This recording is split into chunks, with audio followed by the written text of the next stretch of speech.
Hello, welcome to the Progress Report for the week of October 24th. My name is James Mason. Today, arts is the theme as EKU's Feast of Ghouls takes place. The Feast of Ghouls is a Halloween-themed event. The writers have one night to write a 10-page Halloween-themed script for the directors, who then have to prepare their actors for a spooky performance later that day. The event took place on October 18th and 19th. A spring semester version titled Feast of Fools will take place in April 2020. We all know that the Arts and Dramas department has suffered from some budget cuts. I've talked to EKU's Director of English Theater Department, Matthew Johnson, for his view on the current situation.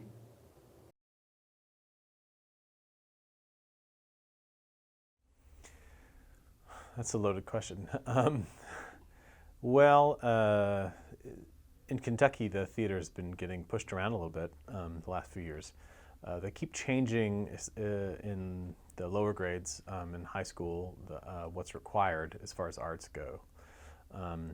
And also they keep changing how they measure them. I think currently there is some kind of requirement for performing arts. But there's not a real definite way to measure it.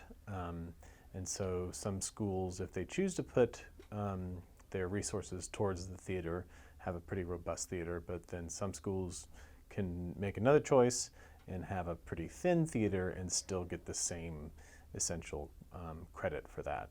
I would say society, the importance that society places on the theater in America tends to be that of entertainment.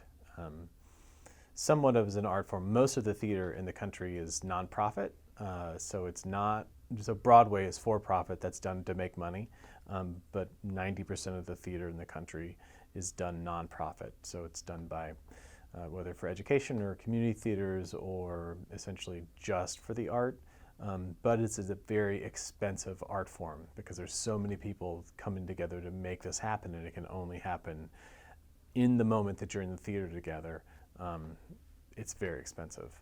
So in our capitalist society, it doesn't have the kind of high value that something that is more lucrative might have. The benefits that a student might have for being involved in the arts? Apart from just self-expression, which is very important. It helps formulate one's identity, and it's also an empathy engine, especially the theater, because it's about the story, making reality, literally making a reality with other people, and you have to listen to that person in the moment, and then also put yourself in the position of a character that's not you, that doesn't have the same motivations or experiences as you. So you have to empathize with that person in order to perform what that is. I don't think everybody should be or even try to be a professional artist or actor at all, but I think everybody should do it, just like everybody should exercise and should eat well and should care about others. Expressing oneself opens you to the universe and opens the universe to you. Have you seen obvious retention rate drop from students attending art-related classes? If so, why, and why do you think it is? The reason for it? Well, we, in the theater, our gen ed classes always fill, even though the department is suspended and now we're in the School of Music producing musical theater. But the general ed classes, the intro to theater and the acting 1 classes, we could fill those 5 or 6 sections of those every semester. And for a while we did. Retention wasn't an issue in that. And then in the theater department, when it was still here, we were growing and our retention was actually better than the norm across campus. Usually some studies show that when people are more engaged in extracurricular activities, that they're more engaged in their academic studies as well. And it kind of works as a holistic field generator of education. But partially, if you get too involved or if you lose kind of the focus of what you're here for, that's when people start to slip. But in the theater, you tend to be really close to the students and have much more a much deeper personal relationship with them. So if you see a kid start to slip, you can go to them and talk, and try to give them a helping hand. Okay. Why is it important for arts and dramas to be implicated in the student's lifestyle? Especially in college, where you're in a big transformational time in your life anyway. Something like theater the thing I always say to kids is it's an instant friend group and it's an intense experience. So you put those two things together and you can make friendships that will last you your whole life. That's really important, but also as you're kind of figuring out who you're going to be away from home and maybe in your professional life, being in the theater and kind of realizing that you are in control of the story and that you have a deadline and you are going to perform on that night and you have to know all of your lines and you have to also know all of your scene partners' lines just in case, and be able to both do the play and do your schoolwork and do a part-time job all at once. It really bolsters your sense of self as well as your confidence in your abilities, and gives you a sense of purpose. It has been proven that that students who have taken arts and drama classes have scored a 90 or above on the SATs. What does that say about how important the arts and drama department is?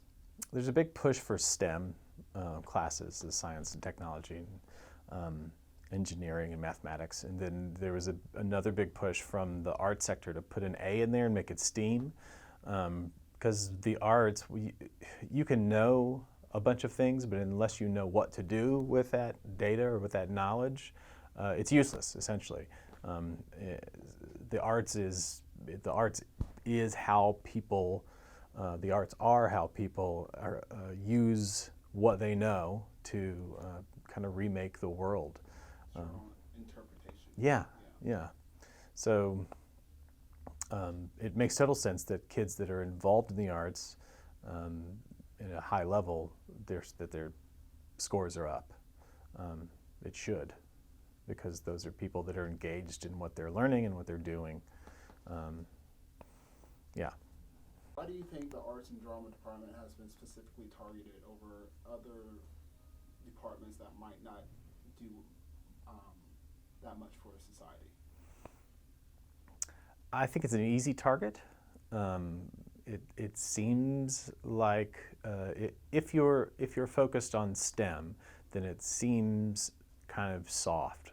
So, like when you quoted Bevan of talking about interpretive dance, that seems like something that's airy-fairy and kind of artsy-fartsy and silly. It seems like something that is not tangible, that you can, I can understand why people don't see the value in it, especially if people don't have any experience in the arts. I can certainly sympathize with that point of view, even though I don't agree with it. The truth is, nowadays you can find pretty much whatever you need to know on any given subject in a box or in your pocket or on your watch. Education isn't about that. Education is about creating the society. That's what the arts do, and that is a danger to a power structure that is not invested in citizenry, but is invested in consumers.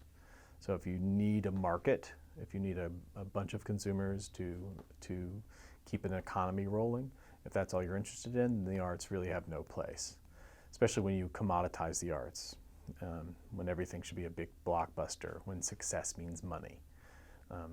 If success means something other than that, something deeper than that, then the arts are important. Okay, so this is my last question that I have for you today. If you could sum up the importance of arts in one sentence, what would that sentence be? We are meaning-making meat machines, and art is the meaning we make. And finally, EKU's intramural fraternities flag football championship was October 22nd. Pi Kappa Alpha and Phi Delta Theta competed for this coveted trophy. Phi Delta ended up coming out victorious in this game against the Pikes by a score of 15-2. This is Phi Delta's second straight flag football championship, as they defeated the Pikes last year as well. With the end of intramural flag football, the next sport to look forward to is volleyball, beginning next week. Well, that concludes today's news report.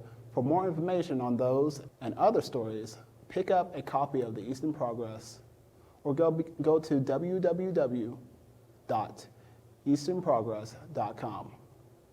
For the Progress Report, I am James Mason, signing off.